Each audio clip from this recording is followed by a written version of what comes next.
সামাজিক যোগাযোগ মাধ্যমে আলোচিত আইনজীবী ও সাবেক সংসদ সদস্য ব্যারিস্টার সাইদুল হক সুমনের জেল মুক্তির খবরে তোলপাড় চলছে নেট দুনিয়া।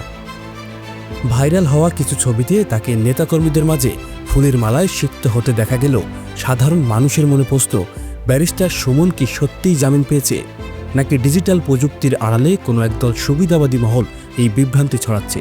তা নিয়ে এই প্রতিবেদন।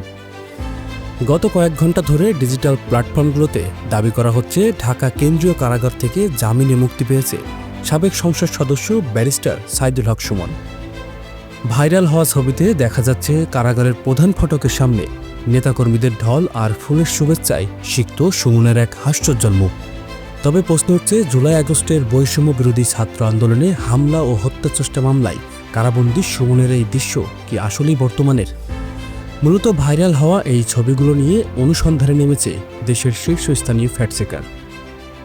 তাদের বিশ্লেষণে বেরিয়ে এসেছে চাঞ্চল্যকর তথ্য।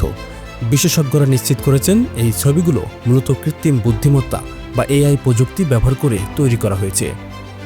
ছবির পিক্সেল আর ছায়ার বিন্যাস বিশ্লেষণ করে দেখা গেছে ব্যারিস্টার সুমনের পুরানো কোনো রাজনৈতিক কর্মসূচির ছবিকে ডিজিটাল কারসাজির মাধ্যমে জেলের ফটকের সামনে বসিয়ে দেওয়া হয়েছে। তথ্যের এই অবাধ প্রবাহের যুগে একদল স্বার্থন্বেষী মহল সেভ ভিউ বাড়ানো বা রাজনৈতিক অস্থিরতা সৃষ্টির লক্ষ্যে এই ধরনের ডিজিটাল জালিয়াতির আশ্রয় নিচ্ছে। আদালতের সর্বশেষ তথ্য এবং নথিপত্র অনুযায়ী ব্যারিস্টার সাইদুল হক সুমন এখনও কারাবন্দী আছে।